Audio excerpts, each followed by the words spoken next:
at the meeting, members of the public consent to the city recording and live streaming their image and or voice in accordance with the city's live streaming policy.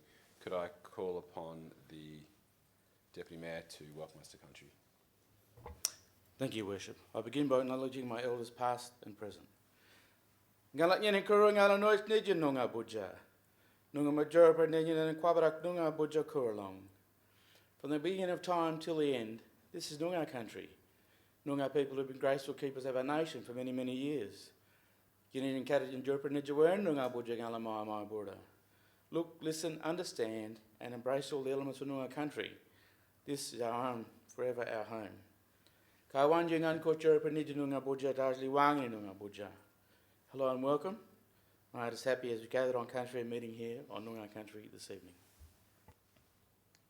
It gives me great pleasure to welcome you all here, and before commencing proceedings, I too would like to acknowledge that we come together tonight on the land of the Noongar people and pay my respects to elders past and present. Could I call upon Councillor Sargent to read the dedication? Thank you, Mayor Feasy. May we, the elected members of the City of Kwinana, have the wisdom to consider all matters before us with due consideration, integrity and respect for the Council Chamber. May the decisions made be in good faith and always in the best interest of the greater Kwinana community that we serve.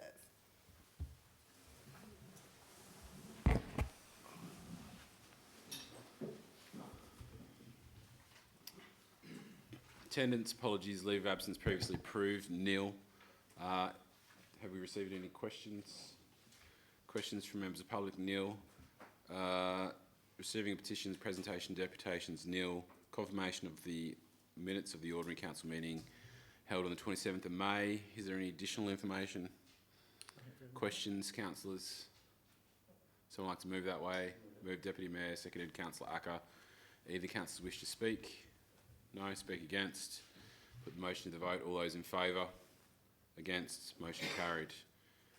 The reason why we're here, 8.1, consideration of the advertised differential rate submissions and requests for ministerial approval of the 2025-26 proposed differential rates and minimum payments. Is there any additional information? It's changed. It should be 26, 27. Okay. Title should be 26, 27. So, amendment for the Title. 26-27 proposed differentials. Questions, councillors? Councillor Brown. Thank you, Your Worship. So there's been some discussion on, I guess there's a difference in this report of the rate compared to what was discussed at the previous ordinary council meeting. Could the city speak to, in simple terms, what has changed since the previous council meeting, and if there is any steps that could be taken for the future to avoid that misalignment between what is advertised and then kind of what ultimately comes forward? Yeah. Through you, Mr. Mayor. So the difference is that one of the difficulties with doing differential rates is that we're having to set a differential rate back in late April, early May, whilst the city is still going through putting together the budget. So whilst we're out advertising a differential rate, we're still compiling the budget and still getting costs which are coming through for contracts, utilities, etc. So as an example, which came in the last week and a half was utilities. For electricity has come in at 4.75%. So these things place additional cost pressures upon the budget. The budget is very tight because we've taken a lot of flexibility out of the budget, and so we've made it that it is very focused on delivering services and outcomes. It's very difficult to do unless we advertise at a higher rate and then reduce it, but then that's sort of defeating the purpose. This is not unusual. We did have to do it previously when utility charges, electricity went up quite considerably. I think it was about 14%. So it is a difficult thing. And so basically what we're proposing is to go back to the 4.75 that we had recommended, but we had discounted it by the 0.25%. Thank you for that. And just to follow up, noting the variety of external factors such as utility charges that came in following the last council meeting, ordinary council meeting, is the assumption correct that other local governments are, I guess, subject to that same kind of issue with timing? And is there anything that could be fed back to these external parties that I guess there is that misalignment which is causing issues with that advertising that occurs. Through Mr. Mayor, the difficulty is because we have to go through the differential process. If you didn't have differential rates, you wouldn't be advertising differential rates. So what makes it difficult is the timing. So you've got to adopt your budget by the end of June, early July, or else you're having to go into a holding pattern with the budget. It takes about 3 weeks to a month to get ministerial approval. So it's all to do with the timing of that. Other councils, as has been seen, have advertised at a much higher rate. We were one of the lower ones. So I don't know, maybe they have factored that in at that time. Okay. And probably a final question. Since the release of the agenda for today's meeting, noting it's not a formal, I guess, advertising process, has the city received any feedback from the community via its kind of other channels in regards to the change in rate that we should be aware of? No, nothing further. Okay, thank you. Any other questions? Councillor Sargent? Thank you, Mayor Feasy. For transparency to the community, could the city please speak to, in the community submissions, it was identified as person 614 that talked about the different additions versus the local government cost index. Can the city please speak to how, I know with this year especially, when you've applied for a fantastic grant funding, which means that this extra charge for the Aquatic takes the cost over the community over a spanned period of time, so it's not one generation paying for the next. With the previous years that they have also rated that the council has raised the rates, is that the reasoning behind that, or the reason that we add that extra percentage is about making sure that we're doing sustainable governance going forwards, that we're not one-shot cost for the community of the day to spread it out? Is that your driving force behind these decisions? Yeah, through you, Mr. Mayor. So our basis for putting together the rates is based upon our rating policy, which council has adopted, and we engaged the community through our strategic community plan around that. So the rating policy basically says our rates are based upon the local government cost index, plus any capital works which the city needs to undertake for the benefit of the community. The city at the moment is undertaking one of its biggest capital programs over the next few years. The Aquatic, whilst we got $15 million of federal grant money through the Thriving Suburbs program, we're still having to borrow a significant amount of money to deliver that.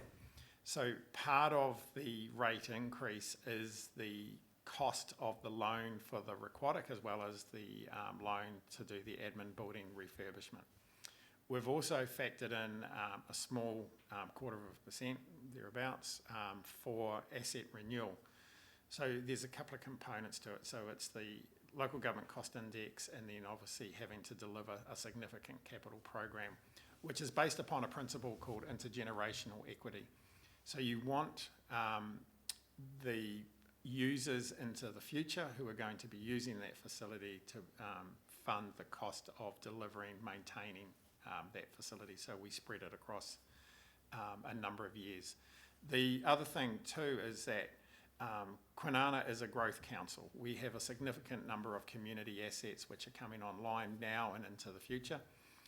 And so we need to make sure that we have an asset reserve to manage those assets into the future, or we're going to be leaving the community in a position where there will be additional costs which can only be recovered through significant rate increases into the future to manage that.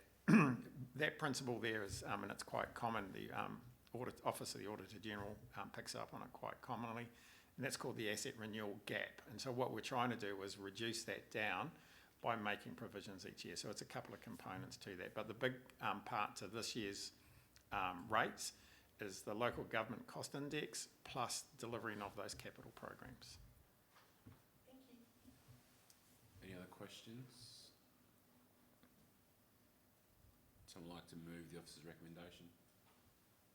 Moved. Councillor Acker, seconded Councillor Sargent. Deputy Mayor?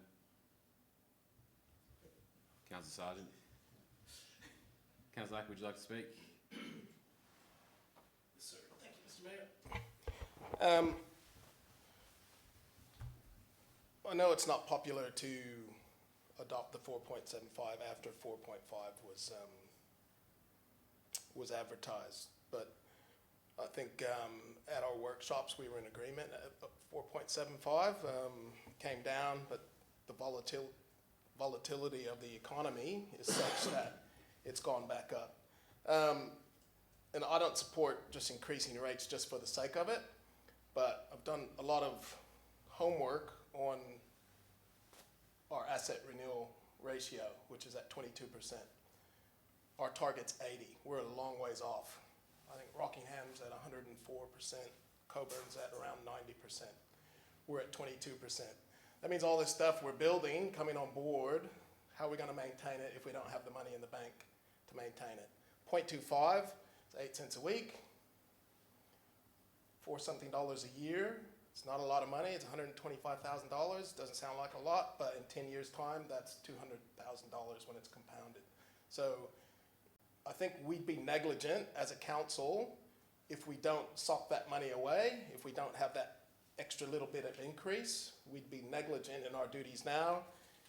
The CEO took away a lot of my thunder, but the intergenerational equity, we can't leave this bill for our kids and our grandkids to pay. It's up to us to pay now. And it's not popular, but we're not here to be popular. We're here to make the right decisions for the city.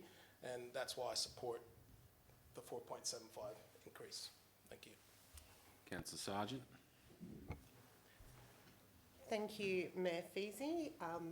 I will echo Councillor Acker's sentiments. I guess the other thing, when it comes to rates, I'm aware of the cost of living pressures that our community faces. I work daily helping people to combat and deal with what the cost of living pressures mean to local Kwinana families. And this is not a decision that was taken lightly. This is a decision that has one of the first questions council asked was is there any cost efficiencies, but also being aware we are a growth population and a growth community. And I feel that we have an ethical and moral responsibility for good governance to ensure that my grandchildren, that I would like to hope would be able to own a home in Kwinana, are not having to pay to repair broken down assets, our infrastructure, our community livability, and what makes Kwinana a very special place is the generations that have come before us that have built this legacy.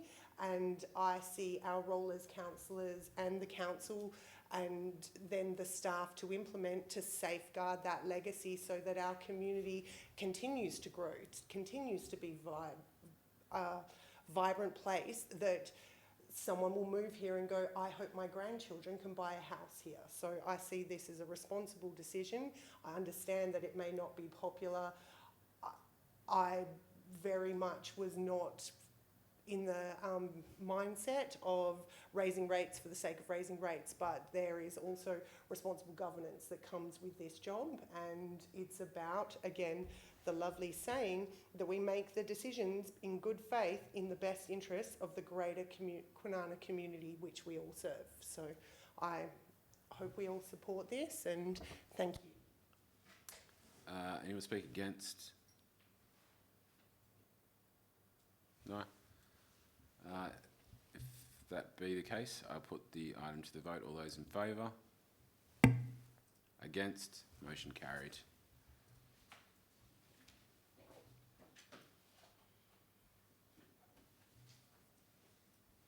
As there is no other, that's around the wrong way as well. Could we just amend the minutes so the close of the meeting is actually after late and urgent business? Item Item 9 is closed meeting. Item 10 is late and urgent business. Thank you. Declare the meeting closed at 5:45. Thank you for attending.